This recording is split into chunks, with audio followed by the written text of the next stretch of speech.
دوستوں، کہا جاتا ہے کہ اجمیر کا ایک ہندو پنڈت ہر روز دودھ لے کر اپنے بتوں کے پاس جاتا تھا اور سارا دودھ انہیں چڑھاوے کے طور پر بڑے بت کے قدموں میں انڈھیل آتا۔ ایک دن اس ہندو پنڈت کی بیٹی کہتی ہے کہ بابا، آپ ہر روز دودھ کہاں لے کر جاتے ہو؟ ہندو پنڈت جواب دیتا ہے کہ بیٹی، دودھ اپنے خدا کے چرنوں میں چڑھا کے آتا ہوں۔ پنڈت کی بیٹی کہتی ہے کہ بابا جان، کیا دیوتا بھی دودھ پیتے ہیں؟ ہندو نے جواب دیا کہ نہیں بیٹی، یہ دودھ پیتے نہیں ہیں، میں ان کے چرنوں میں دودھ چڑھا کر آ جاتا ہوں۔ بیٹی کہتی ہے کہ ابا جان، اگر وہ دودھ پیتے نہیں ہیں تو آپ ہر روز دودھ لے کر وہاں کیوں جاتے ہیں؟ پنڈت کہتا ہے کہ بیٹی، ایسی بیہودہ باتیں نہیں کرتے، تم اتنا جان لو کہ دیوتا دودھ نہیں پیتے۔ اس پر لڑکی نے کہا کہ بابا، کل میں دودھ لے کر جاؤں گی اور ہر صورت میں اپنے خدا کو پلا کر ہی آؤں گی۔ پنڈت نے کہا کہ بیٹی، ایسی باتیں نہیں کرتے۔ لڑکی کے بار بار ضد کرنے پر پنڈت کہتا ہے کہ ٹھیک ہے، جیسی تمہاری مرضی، بس یاد رکھنا کہ جب مندر میں کوئی نہ ہو تب جانا۔ دوسرے دن لڑکی دودھ کا پیالہ لے کر مندر جاتی ہے اور مندر کے سب سے بڑے بت کے سامنے کھڑے ہو کر کہتی ہے، اگر تو خدا ہے تو دودھ پی لے۔ بت تو آخر بت ہی تھا، وہ کہاں ہلنے والا تھا۔ لڑکی غصے سے بولی، اگر تو میرا خدا ہے اور میری آواز کو سنتا ہے تو یہ دودھ کا پیالہ پکڑ اور دودھ کو پی لے۔ وہ بار بار ضد کرتی ہے اور آخرکار لڑکی غصے سے بت کے چرنوں میں اپنا سر دے مارتی ہے۔ وہ لڑکی اپنے ضد کو برقرار رکھتے ہوئے کہتی جاتی ہے کہ اگر تو میرا خدا ہے تو دودھ پیے گا، تبھی میں گھر کو واپس جاؤں گی، ورنہ میں یہاں اپنی جان دے دوں گی۔ اس بیچاری لڑکی کو کیا پتا تھا کہ بت کبھی حرکت نہیں کرتے۔ وہ بیچاری لڑکی روتی چلاتی ہوئی بس یہ الفاظ کہتی جا رہی ہوتی ہے۔ لڑکی کی خوش قسمتی کہ اس وقت حضرت معین الدین چشتی رحمۃ اللہ علیہ کا گزر اس گلی سے ہوتا ہے۔ مندر کا دروازہ کھلا ہوتا ہے اور آپ دیکھتے ہیں کہ ایک لڑکی بت کے سامنے پیالہ لیے کھڑی ہے اور سر سے خون بہہ رہا ہے۔ حضرت خواجہ معین الدین چشتی رحمۃ اللہ علیہ مندر کے اندر جاتے ہیں اور روتی ہوئی لڑکی سے پوچھتے ہیں، بیٹا، کیا تمہیں کوئی پریشانی ہے؟ تمہارے سر سے خون بہہ رہا ہے۔ لڑکی آپ رحمۃ اللہ علیہ کے چہرہ کی طرف دیکھ کر کہتی ہے، بابا جی، تمہیں مجھ سے کیا لینا دینا ہے؟ یہ میرا اور میرے خدا کا معاملہ ہے۔ حضرت معین الدین چشتی رحمۃ اللہ علیہ پھر سے لڑکی کو کہتے ہیں، بیٹا، بتاؤ تو صحیح کیا بات ہے، کس وجہ سے رو رہی ہو؟ اس پر لڑکی کہتی ہے کہ بابا جی، میں اپنے خدا کو کہہ رہی ہوں کہ دودھ کو پی لو تاکہ میں اپنے گھر واپس جاؤں اور جا کر سب کو بتاؤں کہ ہمارا خدا بھی سنتا اور کھاتا اور پیتا بھی ہے۔ حضرت معین الدین چشتی رحمۃ اللہ علیہ اس لڑکی کو سمجھاتے ہیں کہ بیٹا، بت کبھی حرکت نہیں کرتے، آپ یہ ضد کیوں کر رہی ہیں؟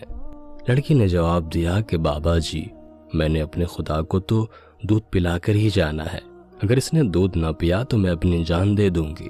حضرت معین الدین چشتی رحمۃ اللہ علیہ جب لڑکی میں یہ جنون دیکھتے ہیں تو بت کے پاس جا کر بت کا کان پکڑ کے کہتے ہیں، تو دودھ کیوں نہیں پیتا؟ اس لڑکی کو کیوں اتنا رلا رہا ہے؟ دیکھتا نہیں کہ اس لڑکی کے سر سے خون بہہ رہا ہے؟ بس آپ کا ہاتھ لگتے ہی بت میں حرکت پیدا ہو جاتی ہے۔ بت نے دودھ کا پیالہ پکڑ کر دودھ پینا شروع کر دیا۔ جب بت دودھ پی لیتا ہے تو بچی بہت خوش ہوتی ہے اور کہتی ہے کہ میری قسم پوری ہو گئی ہے، اب میں اپنے گھر جا سکتی ہوں۔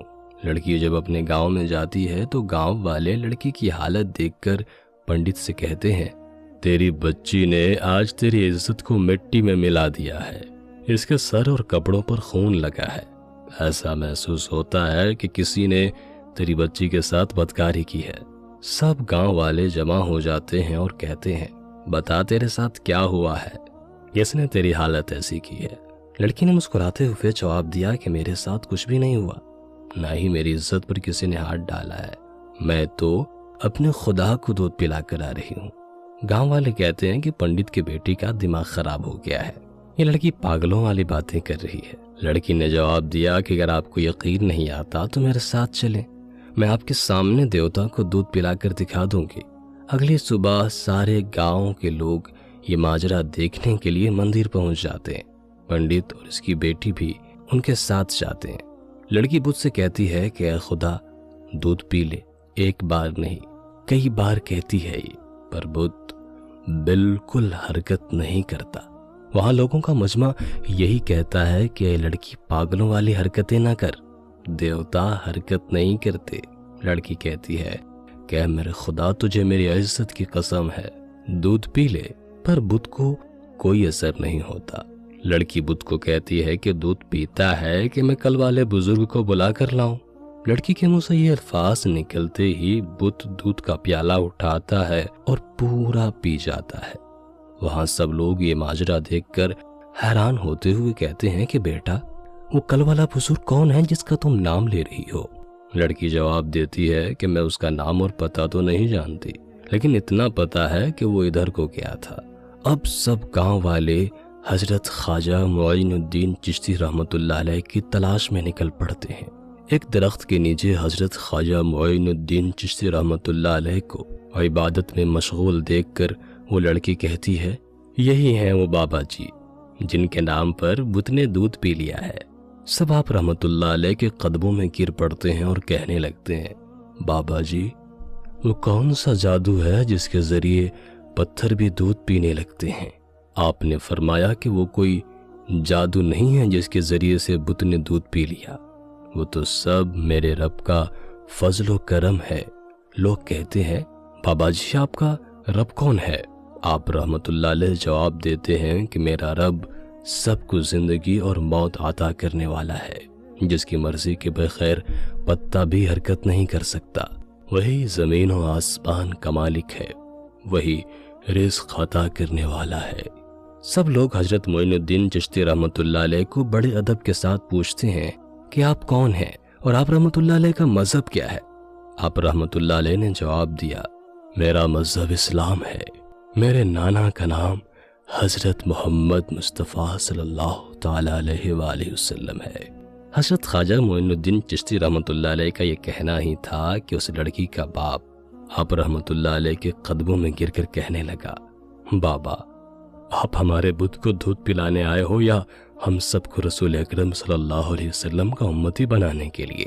اس کے بعد سب بستی کے لوگ آپ کے قدموں میں گر پڑے، کلمہ پڑھا اور مسلمان ہو گئے۔ ایک روز حضرت خواجہ غریب نواز رحمت اللہ علیہ جنگل سے گزرے، وہاں آپ نے دیکھا کہ کچھ لوگ ہیں جو آگ کی پوجا کر رہے ہیں۔ یہ لوگ اس قدر ریاضت اور مجاہدات کرتے تھے کہ 6 مہینے تک دانہ پانی زبان پر نہیں رکھتے تھے۔ سرکار خواجہ غریب نواز رحمت اللہ تعالی علیہ نے ان لوگوں سے آگ کے پوجا کے بارے میں پوچھا تو انہوں نے جواب دیا کہ ہم لوگ آگ کو اس لیے پوجتے ہیں کہ دوزخ میں یہ آگ ہمیں تکلیف نہیں پہنچائے گی۔ آپ نے فرمایا کہ دوزخ سے بچنے کا طریقہ یہ نہیں ہے، بلکہ دوزخ کی آگ سے بچنے کے لیے اللہ کی پوجا کرو، پھر یہ آگ تمہیں کوئی نقصان نہیں پہنچائے گی۔ تم لوگ اتنے دنوں سے آگ کی پوجا کرتے ہو، ذرا اس میں اپنا ہاتھ ڈال کر تو دکھاؤ۔ ان لوگوں نے کہا کہ آگ کا تو کام ہی ہے جلانا، اگر ہم اس میں ہاتھ ڈالیں گے تو ہمارا تو ہاتھ ہی جل جائے گا، لیکن آپ کہتے ہیں کہ اللہ تعالیٰ کی پوجا سے آگ نہیں جلائے گی، تو اس بات کا آپ کے پاس کیا ثبوت ہے؟ حضرت خواجہ غریب نواز رحمت اللہ تعالی علیہ نے فرمایا دیکھو ہم خدا کے پوجنے والے ہیں، یہ آگ ہمارے جسم کو تو دور کی بات ہے ہماری جوتی کو بھی نہیں جلا سکتی۔ یہ فرما کر آپ نے اپنی ایک جوتی آگ میں ڈال دی، بہت دیر تک وہ آگ میں رہی مگر اس پر آگ کا ذرہ برابر بھی اثر نہ ہوا۔ یہ دیکھ کر سب کے سب لوگ وہاں مسلمان ہو گئے۔ بے شک اللہ کے ولیوں کو نہ کوئی خوف ہے اور نہ ہی کوئی غم۔ اللہ تعالیٰ سے دعا ہے کہ اللہ تعالیٰ ہم سب کو نیک کام کرنے کی توفیق عطا فرمائے۔